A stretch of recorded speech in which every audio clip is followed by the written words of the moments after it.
Italy has a beautiful culture, exceptional food, and some very scary demons. Here are the top 5 terrifying demons found in Italy. Number 5 on this list is the Badalisc. The Badalisc is a beast in Italian folklore that is said to annoy the living hell out of the villagers it's nearby.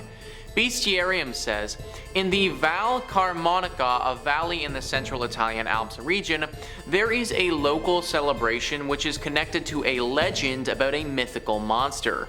This monster is the Badalisc, a creature with a huge head and large mouth, adorned with 2 tiny horns and 2 brightly glowing eyes. According to the local legend, the terrible Badalisc lived in the woods in Andrista, a small village. Actually, terrible is an overstatement. It did little harm, but it did constantly annoy the locals. As punishment, the beast was captured as the locals used a beautiful girl as bait to trap and capture the lusty beast. It was fought by a hunchbacked folk hero. So they hold a festival for the demon thing every year. There's a parade and they get a costume for it made from goat skin. The whole village participates in it and it's a whole big affair that's going on. However, there are a few select elders who don't participate. Whilst everyone is out and about having fun, drinking, and making merry, this select group of elders is inside being very careful with what they do. Apparently, this group was around when this beast first came to being. They saw it firsthand, and they don't agree with the way that people are treating it. In their opinion, the legend has been thoroughly exaggerated, and this creature isn't as kind as everyone wants to believe. They are under the impression that constantly doing this year in and year out is going to anger the creature, and one year it will finally unleash its wrath upon the village. Now, no one knows if this is true or not, or if it's just a bunch of people being really paranoid. However, I would tend to believe the people who claim to have seen this thing firsthand, rather than those who are just looking for an excuse to get drunk. Number 4 on this list is Stryzga. This is a demon very similar to a vampire that can be found in parts of Italy. Wikipedia says a Stryzga is a usually female demon somewhat similar to vampires in Slavic and especially Polish folklore. People who were born with 2 hearts and 2 souls and 2 sets of teeth, the second one barely visible, were believed to be Stryzgi. Somnambulics, or people without armpit hair, could also be seen as one. Furthermore, a newborn child with already developed teeth was also believed to be one. When a person was identified as a Stryzga, they were chased away from human-dwelling places. During epidemics, people were getting buried alive, and those who managed to get out of their graves, often weak, ill, and with mutilated hands, were said to be Stryzgi by others.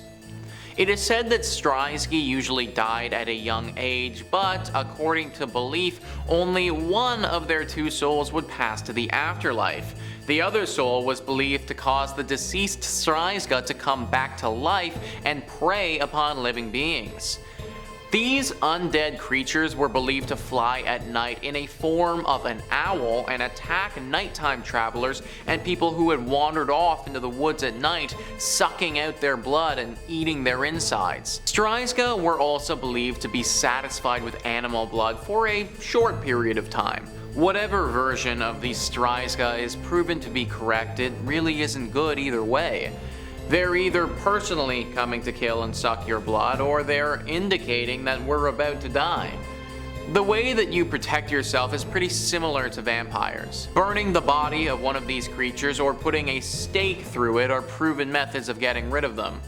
Also, for some reason, slapping it across the face with your left hand is said to help. Not sure if I want to be the one trying that method though. Number 3 on this list is dragons. Now, I know that dragons aren't technically demons, but they are pretty bloody terrifying in my opinion, and for that reason I think they deserve some love on this list. Italy has quite the history with dragons and has had some pretty big ones in the past. Dragon's Wish says, one of the most famous dragons of Italian folklore is Tyrus, a wyvern that besieged Tournai in the Middle Ages. One day, a young and brave knight of the noble house of Cittadini, tired of witnessing the death of his fellow citizens and depopulation of Terni, faced the dragon and killed him. The town, from that day onwards, adopted the dragon in its coat of arms and accompanied by a Latin inscription, Tyrus e annis dederent signa terraminis, that stands under the banner of the town of Terni, honoring this legend. This is just the most famous legend of a dragon in Italy, but it doesn't mean that it's the only one. There have been other reports of dragons in Italy as well, and some of them have been very scary. At the end of the day, a dragon, in my opinion, is just as bad, if not worse, than a demon.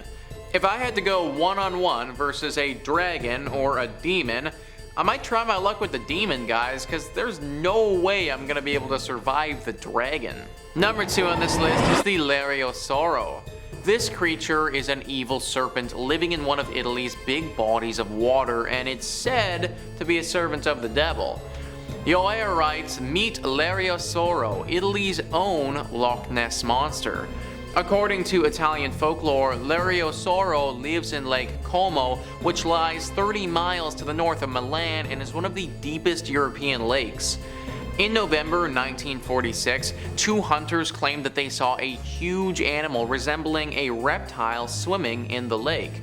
It had red scales and was about 12 meters in length. Upon firing their rifles, Italy's Nessie disappeared into the center of the lake with a hissing sound. The creature was named after Lariosaurus balsami, a prehistoric reptile whose fossilized remains were discovered in the lake in 1830. More sightings followed at the lake.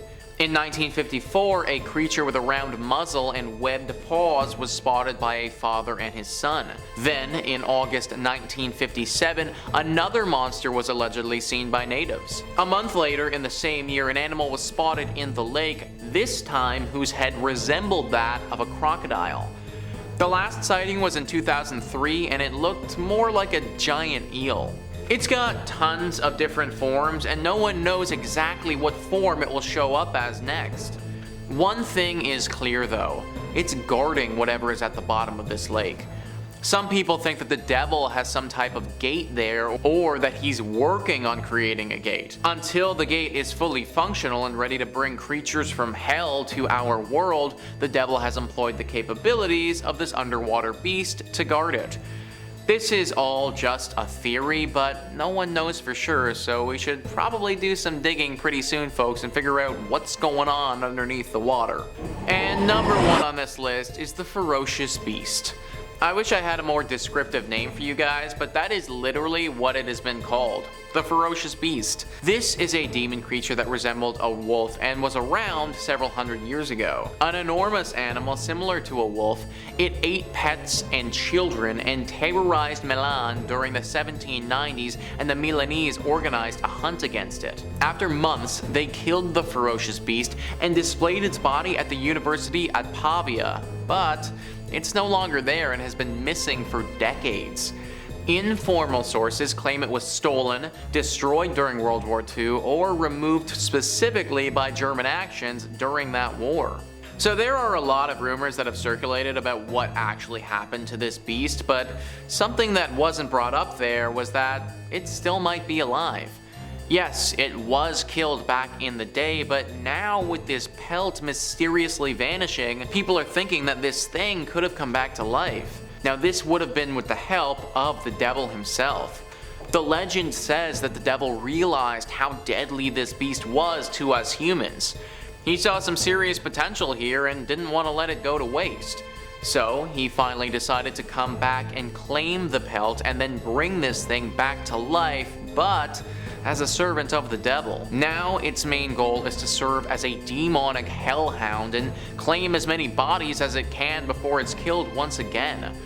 Although killing it a second time is going to be a lot harder, considering now it has demonic abilities to go along with it. But there you have it, folks. That is our list of the top 5 terrifying demons found in Italy. Please let me know in the comments down below what you thought about this list and some other creepy Italian demons that you guys know about. Also, please hit the like and subscribe button. Thank you so much for watching. I've been your host, Nicholas Playlog, and I will catch you next time.